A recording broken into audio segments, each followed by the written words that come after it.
Praise the Lord. தேவனுக்கே மகிமை உண்டாவதாக.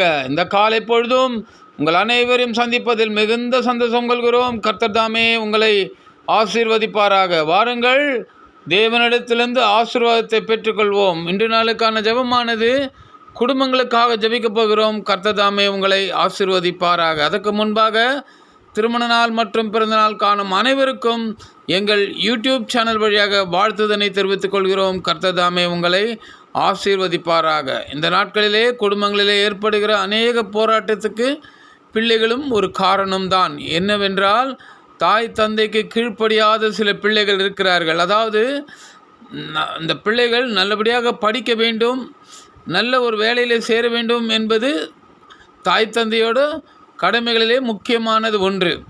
ஆனால் பிள்ளைகள் அவர்கள் சொல்வதற்கு கீழ்ப்படியாமல் இருக்கிறீர்களே. இது நான் அநேக பிள்ளைகளுக்காக சொல்லவில்லை, சில பிள்ளைகள் இப்படி இருக்கிறீர்கள்.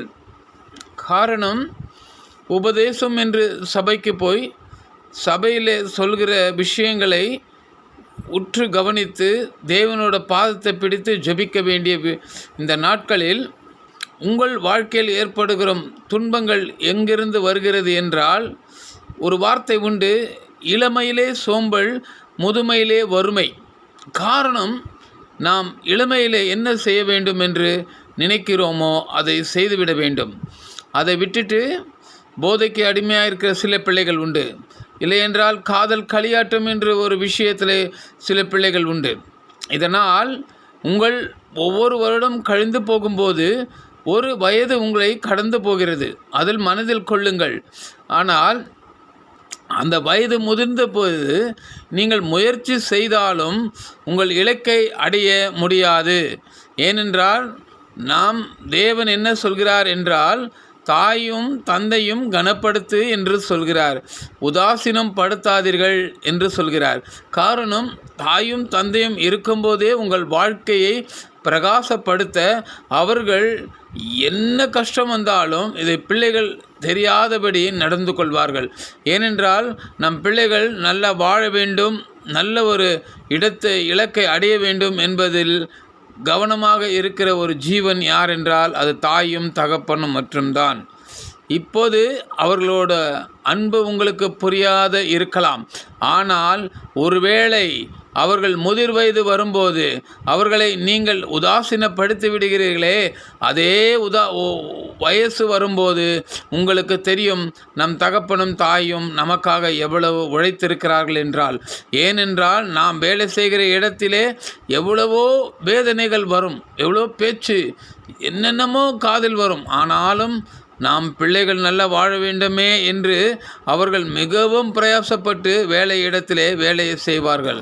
அந்த நேரங்களிலே உங்களுக்கு தெரியாதபடி நீங்கள் செய்கிற ஒவ்வொரு தவறும் உங்களுக்கு பேங்க்கில் எப்படி நம்ம பணம் போட்டு வைக்கிறோமோ அந்த மாதிரி நம் பாவங்களை நாம் சேமித்து வைக்கிறோம். தயவு செய்து பிள்ளைகளே, இந்த விஷயத்தில் கொஞ்சம் கவனமாக இருங்கள். ஏனென்றால் நீங்கள் நினைக்கிறீர்கள் நம் வாழ்க்கையை நாம் தேர்ந்தெடுக்கலாம் என்று. ஆனால் நம் வாழ்க்கையை தேர்ந்தெடுக்க வேண்டிய, பிள்ளைகளோட வாழ்க்கையை தேர்ந்தெடுக்க வேண்டிய விஷயம் தேவனும் தாய் தகப்பனும் மட்டும்தான். அந்த அன்பில் நீங்கள் கவனமாக இருங்கள். காரணம், இந்த நாட்கள் மிகவும் மோசமான நாட்களாக இருக்கிறது. அதில் கவனமாக இருங்கள். நீங்கள் படிக்க வேண்டுமா, அதில் நல்லபடியாக படியுங்கள், கவனம் செலுத்துங்கள், நல்ல மதிப்பெண்கள் நல்ல வேலைக்கு போங்க. அப்புறமா உங்கள் திருமணத்தை பற்றி யோசிங்க. ஏன்னா திருமணம் என்பது தேவனால் அங்கீகரிக்கப்பட வேண்டிய ஒரு விஷயம். நீங்களாய் தேடிக்கொண்டு போய் விழுகிற கிணறு பாழடைந்த கிணறாக கூட இருக்கலாம். உங்கள் வாழ்க்கையை ஒரு மோசமான நிலைமைக்கு கொண்டு போய் விட்டுவிடும். காரணம், வருகிற பிள்ளைகள் இந்த நாட்களிலே கஞ்சாவுக்கு அடிமையாக இருக்கிறார்கள். அவர்களுக்கு உலகத்தில் நடக்கிற எந்த விஷயமும் புரியாது. அதனால் தயவுசெய்து பிள்ளைகளே, குடும்பங்களிலே கொந்தளிப்பை கொண்டு வந்து விட்டு விடாதீர்கள். தயவுசெய்து கீழ்ப்படியுங்கள். கர்த்தர் நிச்சயமாக உங்களை ஆசீர்வதித்து பெருக செய்வார். வாங்க ஜெபிக்கலாம். கர்த்தாவே, இந்த காலை பொழுதுக்காக உமக்கு நன்றி ஆண்டவரே. இதோ ஆண்டவரே, இந்த ஜெபத்தை கேட்டுக்கொண்டிருக்க ஒவ்வொரு குடும்பத்தை நோக்கி நீர் பாரும் ஆண்டவரே. உம் கரம் நீட்டப்படட்டும் ஆண்டவரே. இந்த குடும்பங்கள் ஆசீர்வதிக்கப்படட்டும் ஆண்டவரே. கர்த்தர் ஒரு விதமாய் இந்த குடும்பத்தை ஆசீர்வதித்து வழிநடத்துங்கப்பா. உன் கரத்தில் ஒப்புகிறோம்ப்பா. இந்த ஜெபத்தில் ஒவ்வொரு குடும்பமும் கலந்து கொண்டிருக்குதுப்பா. அந்த குடும்பம்லாம் அழுது கொண்டிருக்காங்கப்பா, வேதனையோடு இருக்காங்கப்பா. நம் பிள்ளைகள் இப்படி இருக்கிறார்களே என்று கவலைப்படுறாங்கப்பா. அவங்க கவலையெல்லாம், அவர்கள் கழிப்பெல்லாம் ஆனந்த கழிப்பாக மாற்றுங்கப்பா. எங்கள் ஜெபத்தில் கலந்து கொண்ட ஒவ்வொரு குடும்பத்தையும் நீர் ஆசீர்வதித்து விட்டதுக்காகவும் ஜெபத்தை கேட்டதுக்காகவும் உமக்கு கோடான கோடி நன்றி ராஜா. இயேசு கிறிஸ்துவின் இனிய நாமத்தில் ஜெபிக்கிறோம் பிதாவே. ஆமேன், ஆமேன்.